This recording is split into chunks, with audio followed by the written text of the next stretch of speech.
Welcome to Horizon Health Network. My name is Dr. Will Allenack, and I'm an orthopedic surgeon. We are pleased to offer you this video to help you prepare for your total joint replacement. Having surgery can be one of the most vulnerable points in a person's life. The purpose of this video is to help you learn what to expect while you're in hospital and to help take care of yourself after surgery so you have the best recovery possible. Selon les recherches, les patients reçoivent les meilleurs soins possibles lorsqu'ils y participent activement. En choisissant de subir une chirurgie non urgente, vous acceptez de faire tout ce qui est en votre pouvoir pour optimiser votre établissement. Le tout signifie plusieurs choses. Vous passerez en revue le matériel pédagogique, vous vous entraînerez à faire les exercices que nous décrirons dans ce cours en ligne, vous préparerez votre domicile avant de venir à l'hôpital et vous prendrez les dispositions nécessaires pour que quelqu'un vous ramène chez vous après votre congé de l'hôpital. Vous devrez aussi vous procurer le matériel nécessaire avant votre chirurgie. Les membres de l'équipe de soins peuvent vous aider à cette fin. Nous vous recommandons de choisir un ami ou un membre de votre famille pour être votre partenaire de soins. Cette personne doit être prête à vous aider lorsque vous serez le plus vulnérable. Par exemple, elle pourrait vous aider à faire votre toilette une fois que vous serez de retour chez vous.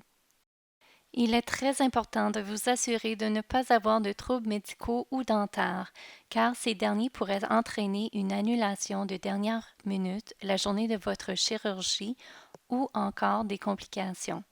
Si vous êtes en attente d'un traitement dentaire ou si vous éprouvez des problèmes de dents, les mesures nécessaires pour y remédier devraient être prises avant votre chirurgie de remplacement articulaire. Veuillez signaler toute maladie sous-jacente ou tout nouveau problème de santé qui peut s'être manifesté depuis votre visite avec le chirurgien orthopédique.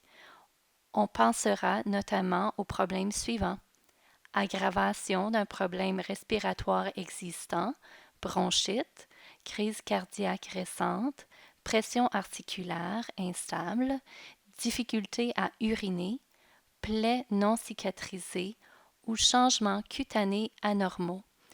Il est très important d'aviser votre équipe chirurgicale de tout changement à vos antécédents médicaux, puisque tout nouveau renseignement découvert le jour de votre chirurgie pourrait entraîner une annulation le jour même de votre chirurgie ou des complications graves comme une infection. Nous souhaitons vous rassurer que si vous devez reporter votre chirurgie, un nouveau rendez-vous sera fixé dès que possible. Il pourrait être dans quelques semaines ou dans quelques mois. Le report de votre chirurgien ne signifie pas que vous retrouverez en haut bas de la liste d'attente. Si vous avez des préférences quant à la manière dont vous souhaitez que l'équipe s'occupe de vous dans le cas peu probable où vous auriez une urgence médicale, parfois appelée code bleu, veuillez en discuter avec un membre de votre équipe de soins. Si vous fumez ou vapotez, nous vous recommandons de réduire l'utilisation des produits de tabac ou de vapotage avant votre chirurgie ou de cesser de les utiliser. La nicotine retarde la guérison et augmente le risque d'infection articulaire. Nous pouvons vous fournir des ressources à l'hôpital, mais si la date de votre intervention n'a pas encore été fixée, communiquez avec le programme Vivez sans fumer Nouveau-Brunswick pour obtenir des ressources qui vous aideront à arrêter de fumer. Vous pouvez également réduire le risque d'infection après votre intervention en vous lavant les mains et en demandant aux personnes de votre entourage de faire la même chose. Chez Horizon, nous invitons les patients à demander poliment aux professionnels de la santé de se laver les mains avant de les toucher. Veuillez rappeler à votre famille et aux autres visiteurs de se laver les mains et d'éviter de vous rendre visite s'ils ne se sentent pas bien ou s'ils ont des symptômes du rhume ou de la grippe. Avant votre chirurgie, vous aurez un rendez-vous à la clinique d'évaluation préopératoire où une infirmière vous téléphonera pour obtenir les informations nécessaires en vue de votre intervention. Lors de ce rendez-vous, les membres de l'équipe de soins de santé examineront vos antécédents médicaux. De plus, vous pouvez subir des examens supplémentaires comme une analyse sanguine, une radiographie ou un ECG. Si vos antécédents médicaux sont complexes, un anesthésiste vous examinera à la clinique d'évaluation préopératoire. Comme votre anesthésiste est responsable de l'ensemble de vos soins pendant la chirurgie, il doit s'assurer que vous êtes en la meilleure forme possible avant cette intervention non urgente. Lors de votre rendez-vous à la clinique d'évaluation préopératoire, apportez tous les médicaments que vous prenez à la maison dans leur contenant d'origine. Assurez-vous d'apporter tous les médicaments que vous prenez couramment, y compris les comprimés, les capsules, les crèmes, les pompes, les timbres, les gouttes pour les yeux et les injections. Veuillez également apporter tous les médicaments en vente libre, comme les vitamines, les minéraux et les suppléments. Nous dresserons une liste de vos médicaments. Cette liste fera partie des ordonnances post-opératoires que votre chirurgien vous prescrira après votre intervention. En faisant vos valises en vue de votre séjour à l'hôpital, nous vous recommandons de les placer dans un sac qui peut être essuyé, comme une valise en plastique ou un sac en plastique. Les valises en tissu ne sont pas recommandées. Apportez 2 ou 3 ensembles de vêtements amples et des articles de toilette sans parfum. Prévoyez aussi des chaussures offrant un bon soutien et pouvant s'adapter aux enflures. Le talon de vos chaussures doit être fermé. Si vous utilisez un appareil pour l'apnée du sommeil, un appareil à PPC, apportez-le le jour de votre intervention. Si vous portez un dentier ou des lunettes, nous vous recommandons de les apporter dans leur étui. Renseignez-vous auprès de votre hôpital local pour savoir si vous devez apporter des appareils de mobilité le jour de votre intervention. N'apportez pas à l'hôpital une grande somme d'argent, des bijoux ou des vêtements coûteux. Nous vous suggérons de ne pas garder plus de 10 $ à votre chevet. Des guichets automatiques sont accessibles à l'hôpital. Vous pouvez apporter des appareils électroniques tels que des téléphones portables pour communiquer avec vos amis et votre famille, mais l'hôpital n'assume aucune responsabilité en cas de perte ou de dommages causés à vos biens personnels. Le jour de votre intervention, prenez vos médicaments selon les directives de votre chirurgien ou de l'infirmière de la clinique d'évaluation préopératoire. Selon l'établissement où l'intervention aura lieu, vous devez vous inscrire le jour de l'intervention soit à l'admission, soit au service de chirurgie d'un jour. Vous recevrez ces consignes lors de votre visite à la clinique d'évaluation préopératoire ou lors d'un entretien téléphonique. Apportez tous les médicaments que vous prenez à la maison. L'infirmière du service de chirurgie d'un jour passera à nouveau en revue les médicaments que vous prenez chez vous et procédera à une évaluation de votre état de santé. Vous aurez également l'occasion de parler avec votre chirurgien et l'anesthésiste qui vous administrera des médicaments pendant l'intervention. Une infirmière de la salle d'opération se présentera et vous posera des questions pour préparer une liste de contrôle préopératoire. L'infirmière vous accompagnera au bloc opératoire. Là, on vous posera une intraveineuse. On pourra aussi administrer des médicaments supplémentaires avant votre intervention. Il y a plusieurs options pour prévenir la douleur et vous mettre dans un état somnolent en vue de votre intervention. Nous discuterons du plan d'anesthésie qui vous conviendra le mieux selon vos antécédents médicaux, vos interventions chirurgicales antérieures et vos allergies. On pourrait vous proposer une anesthésie rachidienne. Cela veut dire une petite aiguille sera insérée dans votre dos avant qu'un anesthésique soit injecté. Pendant les 2 à 6 heures qui suivent, la partie inférieure de votre corps au-dessous de votre nombril sera insensibilisé. Vous pouvez choisir de rester éveillé et conscient pendant la chirurgie ou vous pouvez demander un sédatif. Si une anesthésie générale est proposée, cela signifie que vous dormirez pendant l'intervention. Il est aussi possible qu'un bloc nerveux vous soit proposé afin de gérer la douleur après votre chirurgie.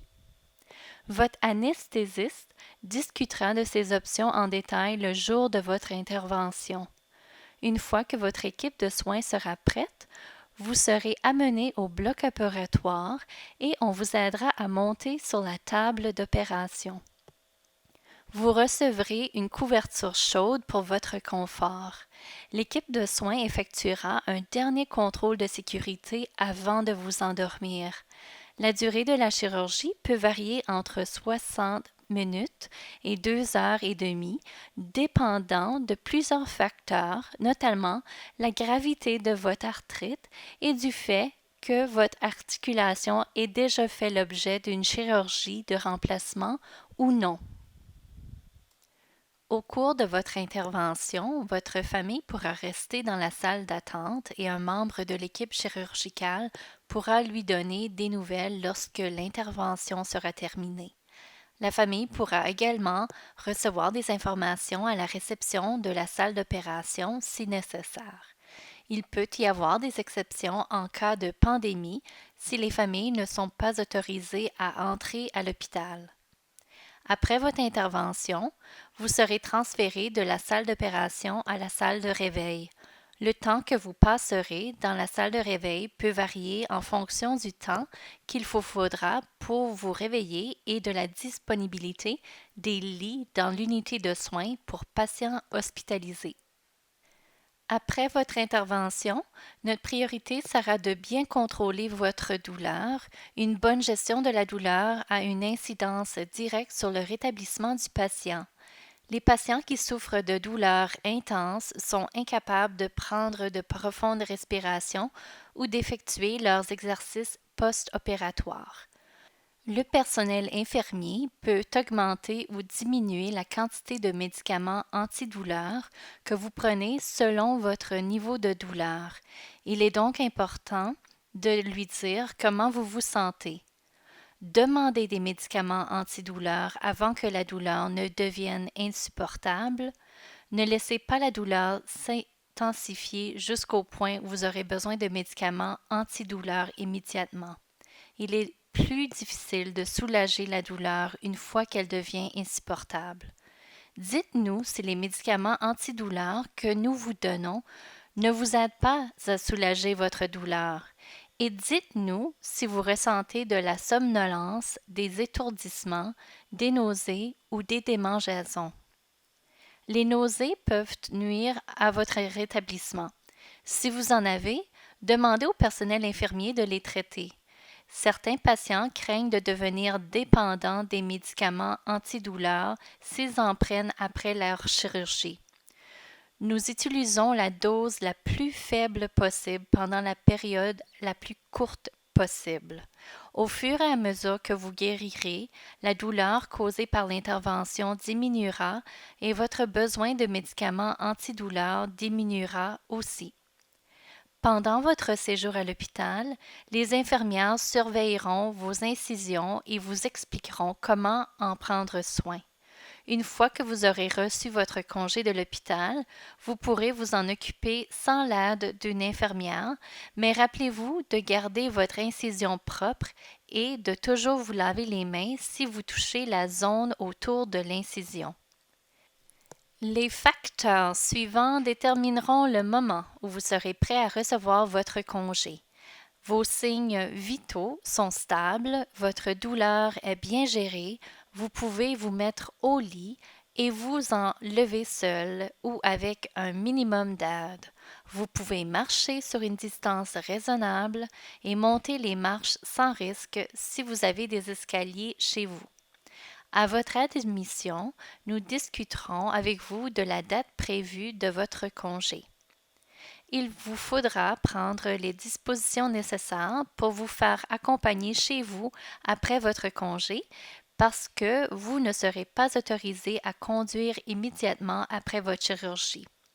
Enfin, vous pourriez avoir besoin d'une aide supplémentaire à la maison pour certaines activités, comme la préparation des repas, la lessive, l'entretien de la cour ou l'organisation des déplacements pour vos rendez-vous médicaux.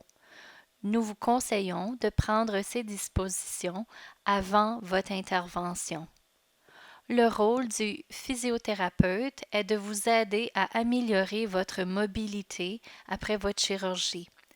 À des fins éducatives, les pansements se trouvant sur le genou ou sur la hanche servent à indiquer la jambe opérée. Avant l'intervention, il est important de faire de l'exercice tous les jours. Cela vous aidera à vous remettre plus rapidement. Il est préférable de choisir un exercice que vous aimez faire, comme marcher, faire du vélo stationnaire ou nager. Commencez votre programme d'exercice lentement par séance de 5 à 10 minutes et augmentez progressivement la durée jusqu'à ce que vous puissiez effectuer des séances de 20 ou 30 minutes 3 fois par semaine ou plus. Nous vous expliquerons les exercices que vous ferez après votre chirurgie. Nous vous encouragerons à commencer à les faire dès maintenant, 2 fois par jour, pour développer votre force. En apprenant ces exercices ou en vous entraînant à les faire, vous vous préparerez à l'intervention et à votre rétablissement par la suite. Nous mettrons l'accent sur votre jambe opérée, mais vous pouvez faire les exercices avec les 2 jambes, l'une après l'autre, jusqu'à ce que vous puissiez faire 10 répétitions. Il est normal de ressentir une certaine douleur et des courbatures au début de ce programme d'exercice. Si votre douleur est intense, faites moins de répétitions pour commencer et songez à prendre des médicaments antidouleurs comme prescrit avant vos exercices. Il est aussi recommandé de ne pas faire ces exercices dans les 2 heures avant l'heure du coucher afin de ne pas perturber votre sommeil. Après votre chirurgie, il est normal que la douleur perturbe votre sommeil. Vous pouvez faire une sieste pendant la journée pour compenser votre manque de sommeil la nuit. Le premier exercice consiste à faire des flexions et extensions ou pompes de la cheville. Pointez vos orteils vers vous en fléchissant uniquement la cheville. Ensuite, pointez vos orteils devant vous. Continuez ces mouvements de flexion et d'extension de la cheville. Sentez les muscles de votre mollet se resserrer et se relâcher. Cet exercice aidera à faire circuler le sang dans vos jambes pendant cette période de moindre activité. Le deuxième exercice est le renforcement des muscles quadriceps, c'est-à-dire les muscles de l'avant de la cuisse. Étendez votre jambe opérée droit devant vous, puis pointez vos orteils vers votre genou. Serrez le muscle de l'avant de votre cuisse et appuyez l'arrière de votre genou contre le lit. Maintenez cette position pendant 5 secondes pour obtenir une bonne contraction musculaire. Relâchez et répétez. Pour cet exercice, pliez doucement votre jambe opérée en glissant votre pied sur le lit. Pliez jusqu'à ce que vous sentiez un étirement sur le dessus de votre genou. Maintenez cette position 5 secondes et baissez ensuite votre jambe. Relâchez et répétez. Le quatrième exercice est la flexion du genou assistée. Asseyez-vous avec une serviette enroulée autour du pied de votre jambe opérée. Tirez doucement sur la serviette pour vous aider à monter votre pied sur le lit en le glissant sur la surface. Tirez sur la serviette jusqu'à ce que vous sentiez un étirement sur le dessus de votre genou. Maintenez cette position 5 secondes, puis baissez votre jambe, relâchez et répétez. Le prochain exercice est pour renforcer les muscles jambiers, c'est-à-dire les muscles de l'arrière de la cuisse. Placez un rouleau sur votre genou opéré. Avec le genou opéré légèrement fléchi, enfoncez votre talon contre le lit. Vous devriez sentir les muscles à l'arrière de votre cuisse se resserrer. Maintenez cette position 5 secondes pour permettre une bonne contraction des muscles. Relâchez et répétez. Vos fesses ne devront pas se soulever et aucun mouvement du genou ne doit se produire pendant cet exercice. Le 5e exercice consiste en une série de contractions des muscles grands fessiers. En position allongée sur le dos, serrez les muscles de vos fesses et maintenez cette contraction 5 secondes. Relâchez, puis répétez 10 fois. Le prochain exercice s'appelle abduction de la hanche. Cet exercice renforce les muscles de l'extérieur de la cuisse, ceux que nous utilisons pour nous mettre au lit ou en sortir et pour marcher. Glissez doucement votre jambe opérée vers le côté d'une distance de 15 cm ou 6 pouces. Ne surélevez pas votre jambe. Gardez vos orteils pointés vers le haut. Ramenez votre jambe à la position de départ. Relâchez et répétez. Après votre chirurgie de remplacement de la hanche, votre suivi en physiothérapie dépendra des directives de votre chirurgien. Les méthodes de remplacement de l'articulation de la hanche peuvent différer d'un chirurgien à l'autre. Votre chirurgien vous fournira des directives précises sur le mouvement à éviter pendant les 6 semaines à 3 mois suivant votre intervention. Voici certains mouvements que vous devez éviter. Évitez les flexions profondes au niveau des hanches. Par exemple, évitez d'étendre vos bras pour remonter votre pantalon ou en position assise au-dessous de la hauteur de vos genoux. Évitez aussi de relever votre genou pour lasser vos chaussures. Votre chirurgien peut également vous demander de ne pas croiser vos jambes ou vos chevilles. Si c'est le cas, vous pouvez vous asseoir et dormir avec un oreiller entre les genoux pour vous aider à vous rappeler cette consigne et pour vous offrir plus de confort. Votre chirurgien peut vous conseiller d'éviter les mouvements de torsion au niveau des hanches ou de la taille. Par exemple, pour placer une assiette dans un égouttoir à vaisselle, faites quelques pas latéraux au lieu de faire pivoter votre torse. De plus, on peut vous dire de ne pas tourner vos orteils ou vos genoux vers l'intérieur ou vers l'extérieur après votre chirurgie. Après votre intervention, vous aurez besoin de certains appareils pour vous permettre de vous déplacer au moins pendant les premières semaines. Renseignez-vous auprès de votre hôpital local pour savoir si vous devez apporter des appareils de mobilité le jour de votre chirurgie. Si oui, vous devrez prendre les dispositions nécessaires chez vous avant la chirurgie. Nous vous montrerons la façon appropriée de vous déplacer à la suite de votre intervention.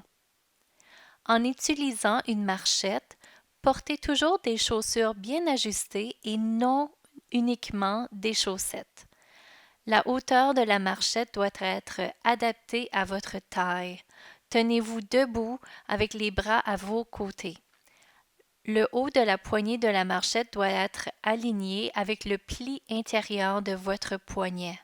Déplacez la marchette à une distance d'environ 1 pas devant vous. Gardez votre dos droit. Ne vous affaissez pas sur la marchette. Avancez votre jambe opérée la longueur d'un pas, puis appuyez directement sur les poignées de la marchette. Avancez ensuite avec la jambe non opérée.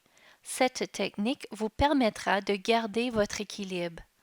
Vous devriez continuer d'utiliser votre marchette jusqu'à ce que votre mobilité augmente grâce à vos séances de physiothérapie. Pour assurer votre stabilité en montant et en descendant les escaliers, Une canne ou des béquilles seront nécessaires. Si votre escalier est doté d'une rampe solide sur toute sa longueur, une canne suffira en principe. Des béquilles peuvent être nécessaires si vous n'avez pas de rampe ou si votre chirurgien vous dit de ne pas porter tout votre poids sur la jambe opérée après votre intervention. Pour vous rappeler comment monter et descendre les escaliers correctement, voici une astuce. Commencez à monter avec la jambe forte, c'est-à-dire la jambe non opérée, et laissez la jambe opérée sur la marche du bas. Saisissez la rampe et montez votre jambe forte d'une marche, suivie de votre béquille, puis de la jambe opérée. Continuez de cette façon une marche à la fois. En descendant, saisissez la rampe, placez la béquille une marche plus basse et descendez avec la jambe opérée, suivie de la jambe forte, c'est-à-dire la jambe non opérée. Répétez cette technique une marche à la fois. Il est possible que vous deviez faire particulièrement attention à la façon dont vous vous mettez au lit et sortez après votre chirurgie. Pour vous coucher, reculez jusqu'au lit et étendez votre jambe opérée. En utilisant votre jambe forte et vos bras, glissez-vous sur le lit. Tournez lentement votre corps en amenant votre jambe forte sur le lit en premier, puis votre jambe opérée. Pour sortir du lit, glissez-vous jusqu'au bord du lit. Baissez lentement vos jambes du lit et ensuite tournez votre corps afin de vous retrouver en position assise. Étendez votre jambe opérée et utilisez vos bras et vos jambes fortes pour vous lever du lit. En plus des mesures pour améliorer votre mobilité, vous devrez possiblement prévoir des changements à votre milieu de vie pour répondre aux besoins post-opératoires anticipés. Le rôle de l'ergothérapeute est de vous aider, vous et votre famille, à vous préparer à la vie après l'intervention afin de vous rendre aussi autonome que possible.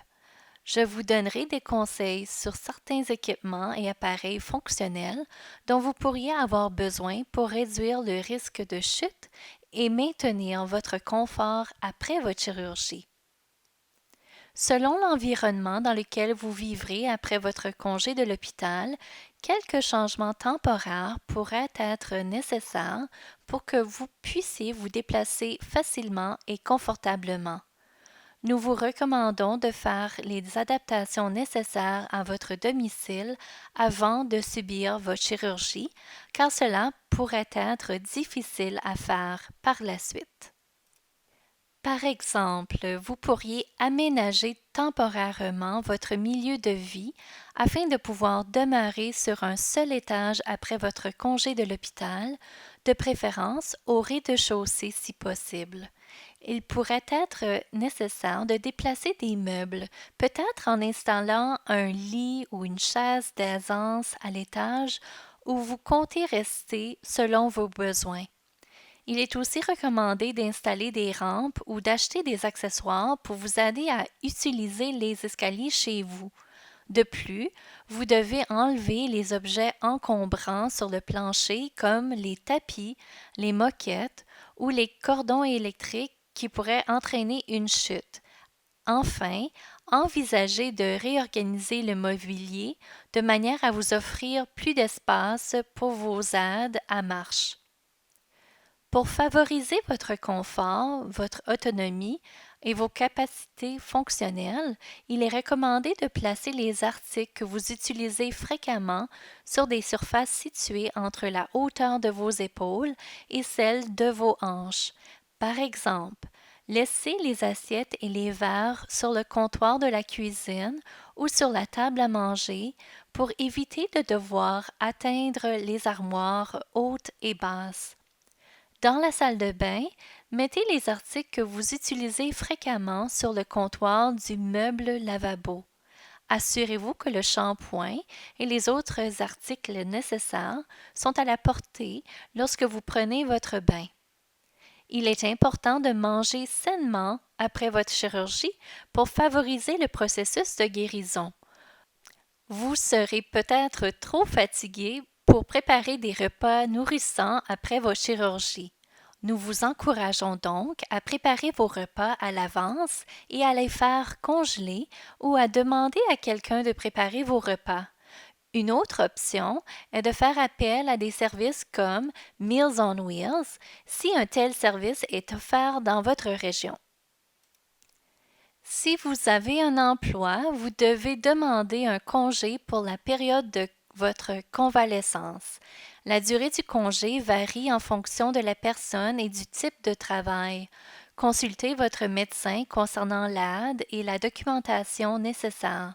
Si vous jouez le rôle de soignant auprès d'un membre de la famille ou d'un ami, vous devez demander de l'aide temporaire pour la personne en question.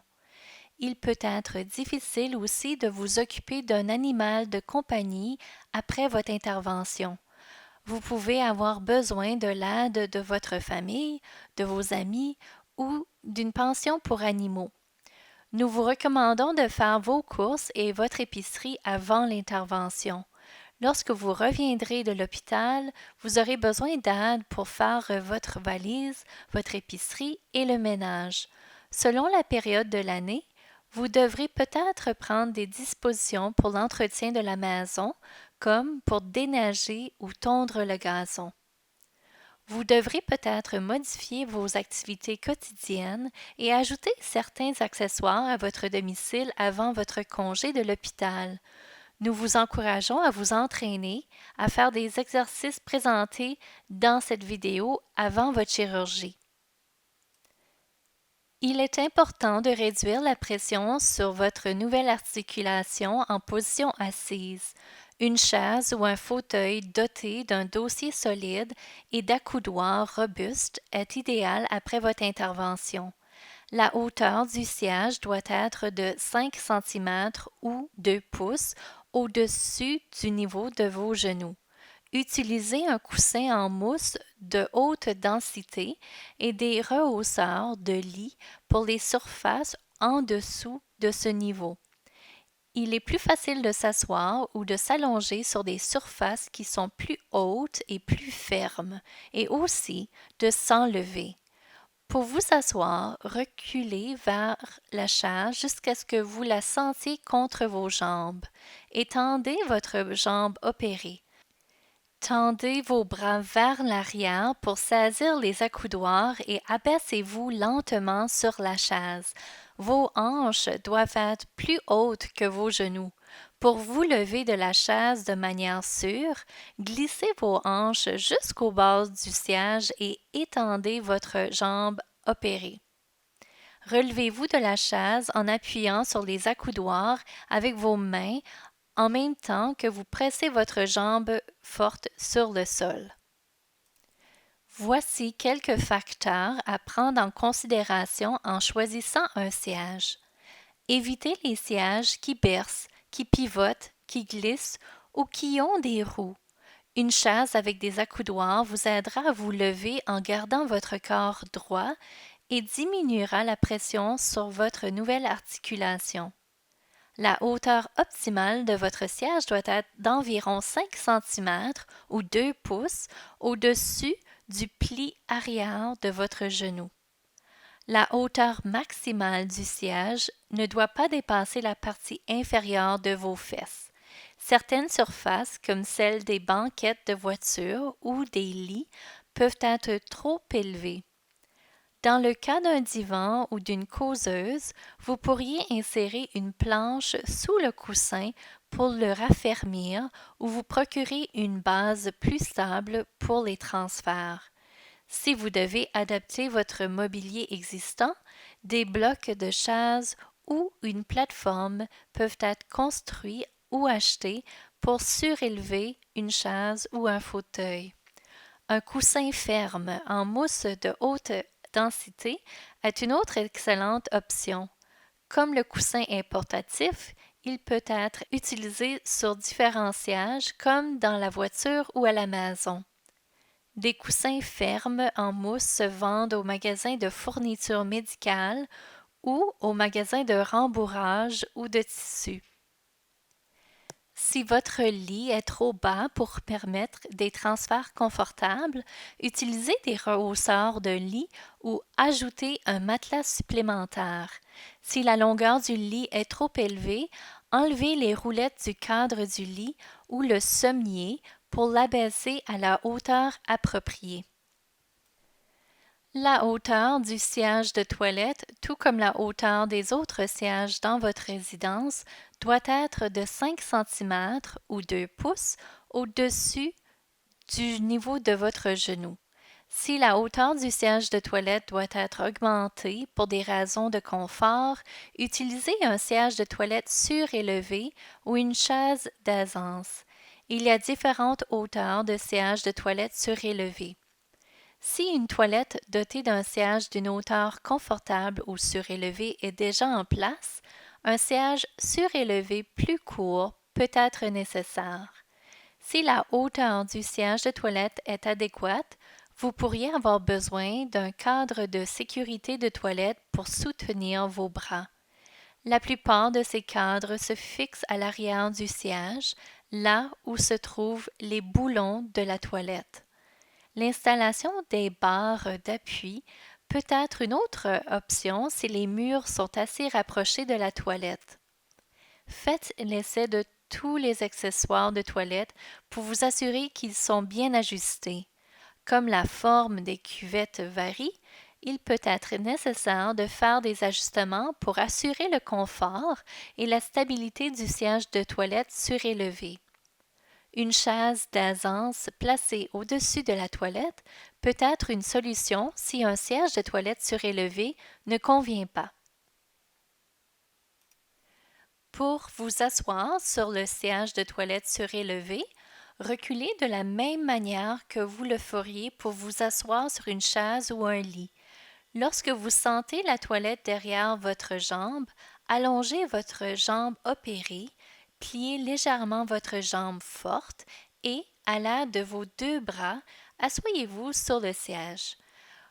Pour vous relever, glissez-vous vers l'avant du siège, allongez votre jambe opérée et poussez-vous vers le haut à l'aide de votre jambe forte et de vos bras.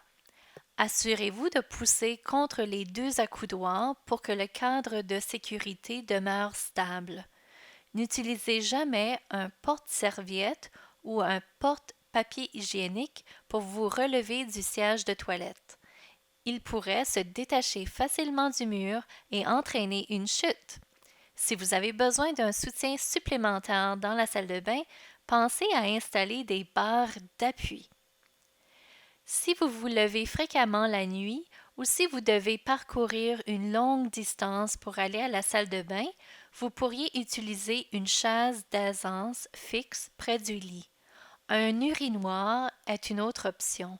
Les urinoirs distincts pour hommes et pour femmes sont vendus dans les pharmacies ou les magasins de fournitures médicales.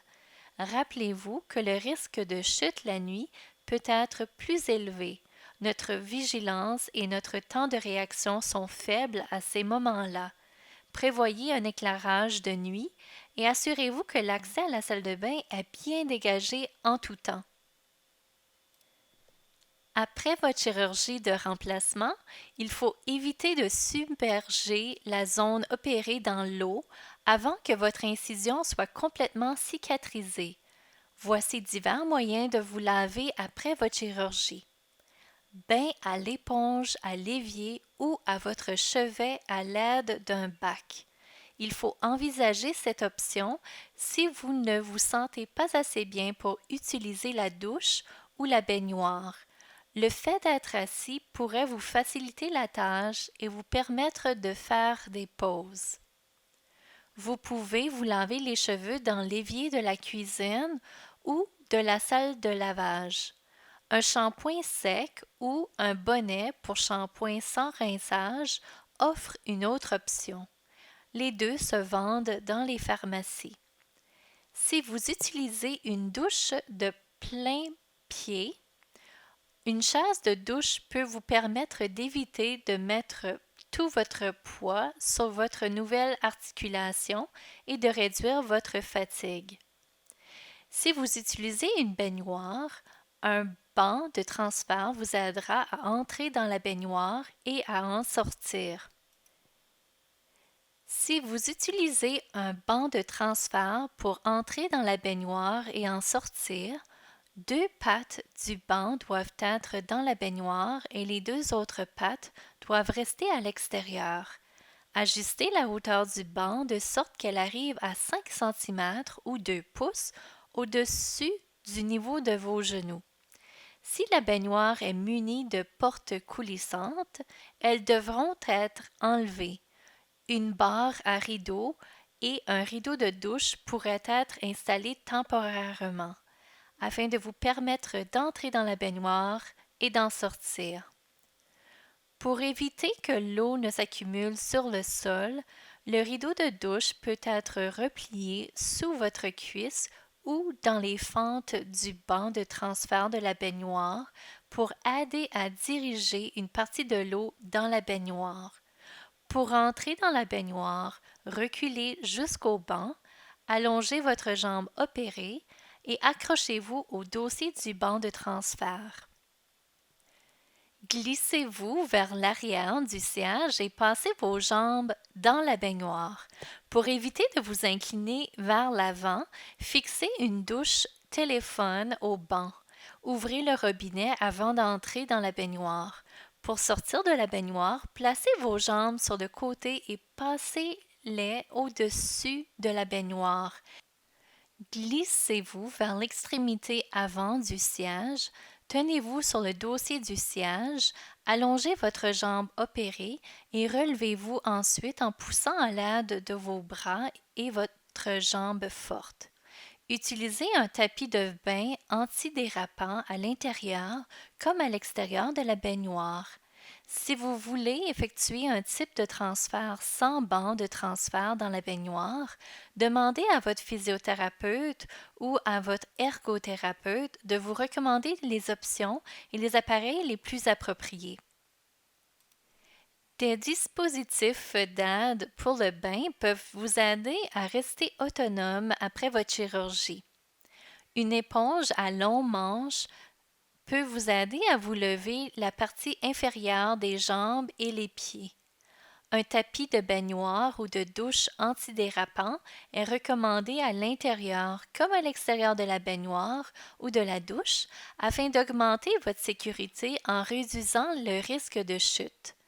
Une douche téléphone vous permettra de vous laver toutes les zones du corps en position assise.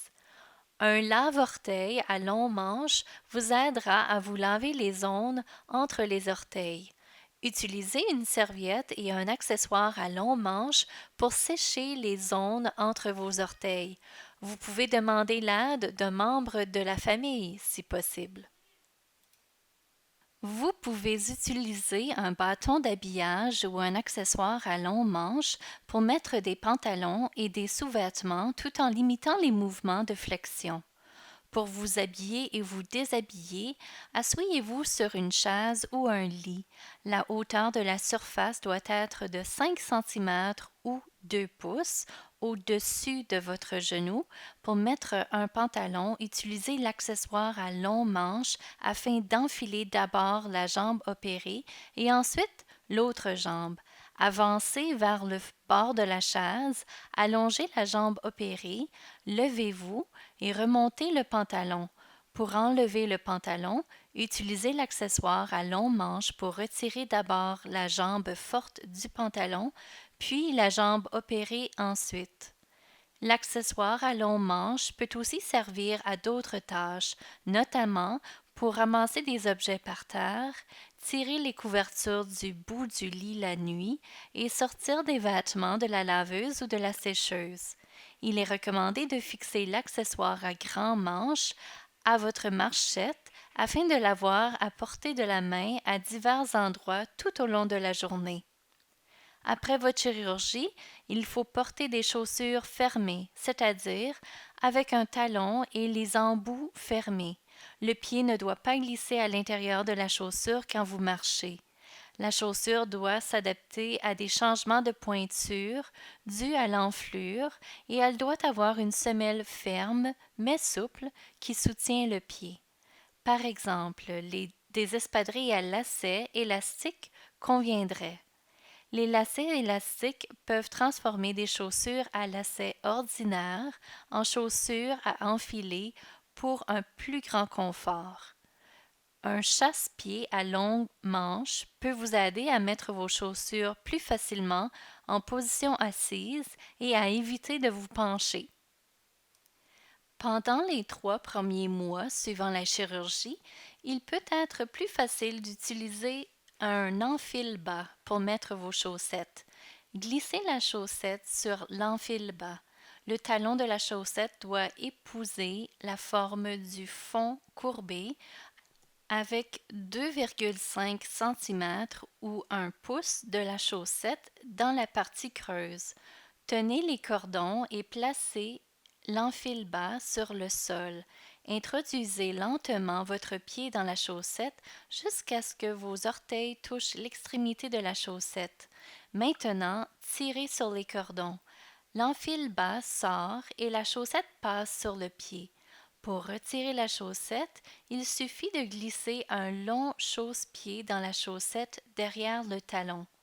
On peut appliquer de la fécule de maïs ou de la lotion à l'intérieur de l'enfile-bas pour faciliter le glissement du pied. Pour éviter les chutes, prenez soin de ne pas échapper de la poudre sur des surfaces dures.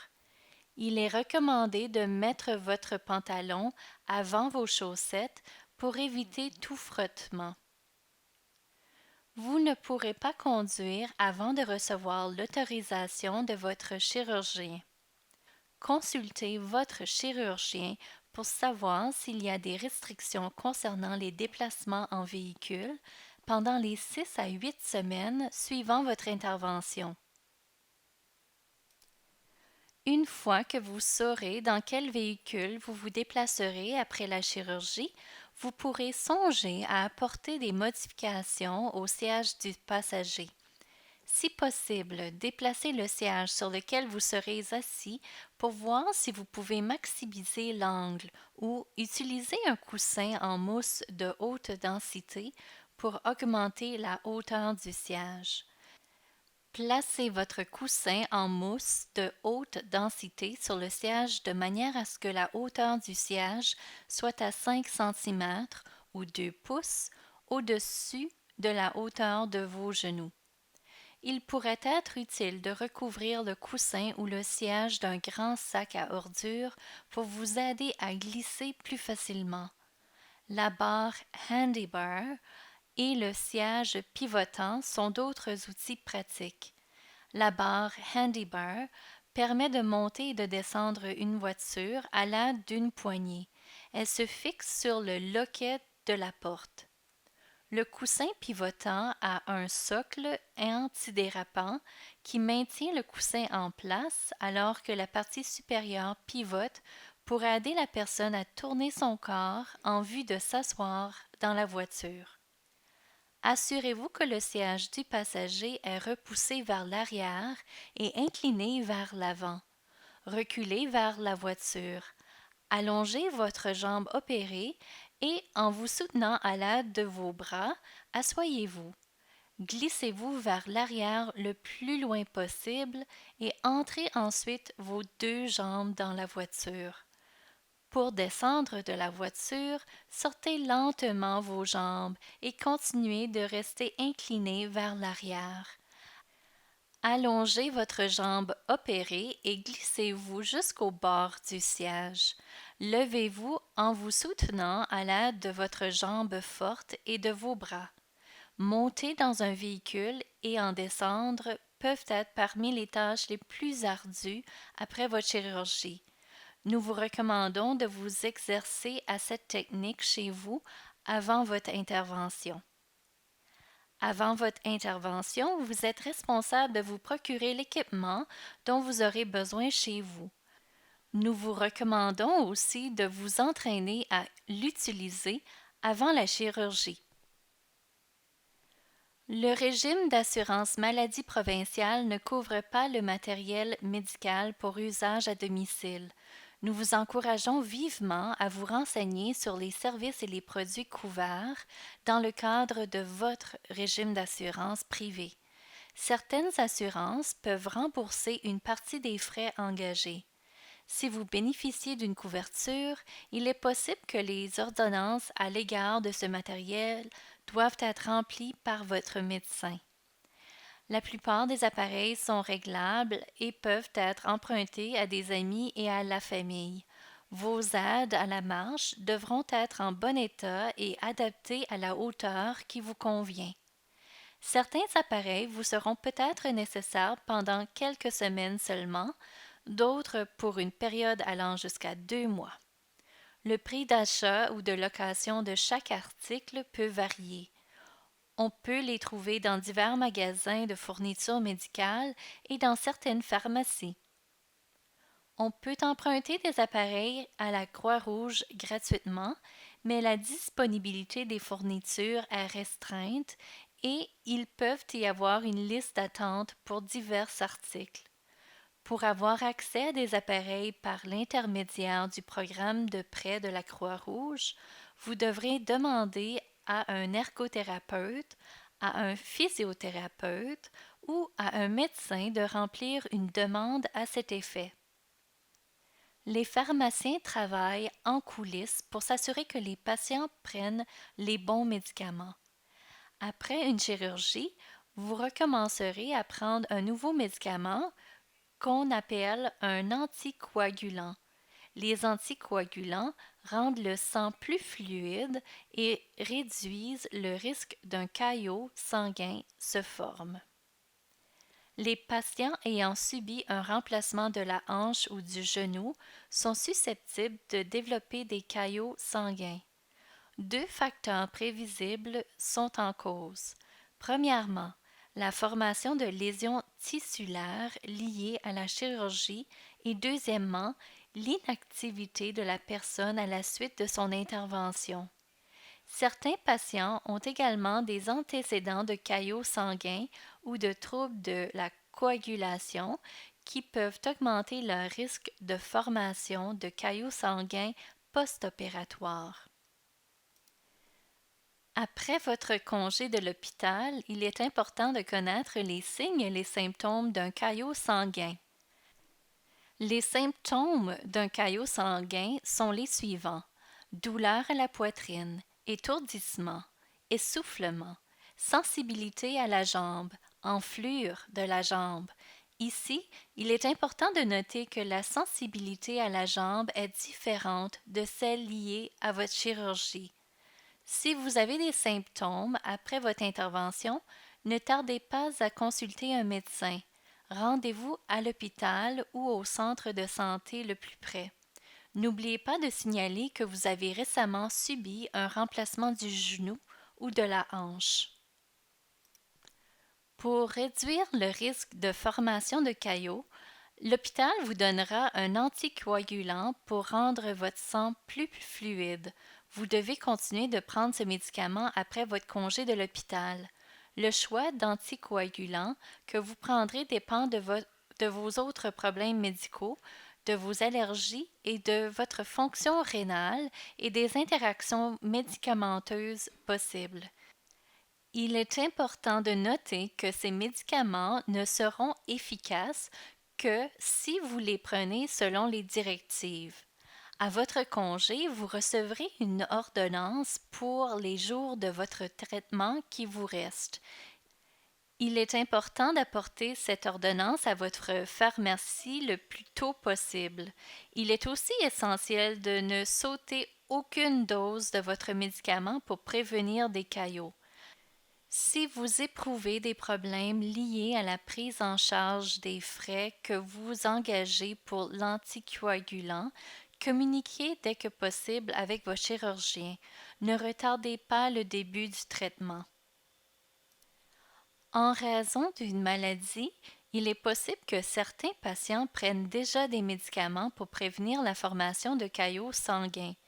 Si c'est le cas, Vous recevrez des directives précises sur la manière de les prendre avant votre intervention. Tous les médicaments qui préviennent les caillots peuvent parfois causer des saignements. Après votre chirurgie, évitez toute activité susceptible de provoquer des ecchymoses ou des saignements.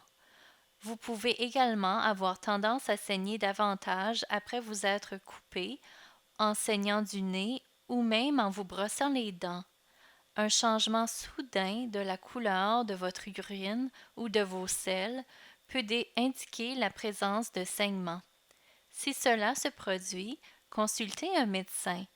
Il est important de noter qu'il y aura un léger changement dans vos selles si vous prenez des comprimés de fer. Certains produits naturels et certains anti-inflammatoires affectent la coagulation du sang. Consultez votre chirurgien ou l'infirmière de la clinique d'évaluation préopératoire si vous prenez un médicament de ce type.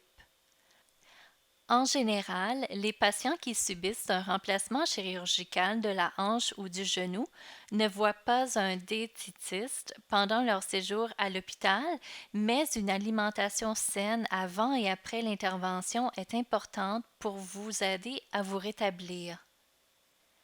Saviez-vous qu'une intervention chirurgicale est un traumatisme majeur pour votre corps? Une bonne alimentation réduira votre risque d'infection post-opératoire. Un poids santé réduira également le stress causé aux articulations par un excès de poids. Si votre médecin vous a recommandé de perdre du poids, veuillez consulter un professionnel de la santé au sujet d'un programme de perte de poids. Il n'est pas recommandé de suivre un régime d'amaigrissement extrême avant votre intervention, car il peut retarder la cicatrisation des plaies. Avant et après votre chirurgie, vous devez privilégier une alimentation saine offrant suffisamment de calories, de protéines et de fibres pour faciliter votre rétablissement. Si vous avez d'autres problèmes de santé qui nécessitent un régime alimentaire spécialisé, consultez votre diététiste ou votre fournisseur de soins de santé avant d'apporter des changements à vos habitudes alimentaires. Le Guide alimentaire canadien fournit des renseignements généraux sur une alimentation saine. Pour en savoir plus, visitez le site web du guide. Après votre chirurgie, un régime alimentaire composé d'aliments sains et nutritifs est important, car vous devez consommer suffisamment de calories et de nutriments pour garder le cap sur votre rétablissement. Pour consommer assez de calories, prenez 3 repas par jour. Si vous trouvez que les repas à l'hôpital sont trop petits, demandez de plus grosses portions. Si vous avez encore faim ou si vous trouvez que vous mangez moins que d'habitude, n'hésitez pas à demander des collations. Dans chaque unité, il y a une cuisinette approvisionnée en produits alimentaires et en boissons de base. Les protéines jouent un rôle important dans la nutrition après une intervention chirurgicale pour les raisons suivantes. Elles sont des composantes de base de tous les tissus du corps. Les protéines nous aident à guérir et à combattre les infections. Après une intervention chirurgicale, l'organisme a besoin de plus de protéines et si une infection se développe, ce besoin augmente encore plus. Pour vous assurer de consommer suffisamment de protéines, choisissez un aliment riche en protéines à chaque repas et collation. Les fibres, les liquides et le fer sont également des nutriments importants à consommer avant votre chirurgie. Consultez le livret concernant votre chirurgie pour plus d'informations. Si vous souhaitez en savoir plus sur vos besoins alimentaires, n'hésitez pas à en parler à une diététiste pendant votre séjour à l'hôpital. Vous pouvez également demander à votre médecin de famille de vous indiquer les ressources locales en la matière ou communiquer avec une diététiste en consultation externe dans votre région. Après votre retour chez vous, il est très important d'appeler votre chirurgien ou de vous rendre à l'hôpital local si vous avez l'un des symptômes suivants: fièvre, écoulement accru de votre incision, augmentation de la rougeur ou de l'enflure autour de l'incision, douleur intense ou enflure importante du mollet, ou essoufflement inexpliqué. Si vous développez une maladie sans rapport avec votre chirurgie orthopédique, appelez votre fournisseur de soins de santé primaire. We hope that you found this video informative. If you have further questions relating to this video or your upcoming surgery, please contact your local orthopedic unit or orthopedic surgeon. On behalf of the Horizon Health Network, we look forward to working with you on your upcoming surgery.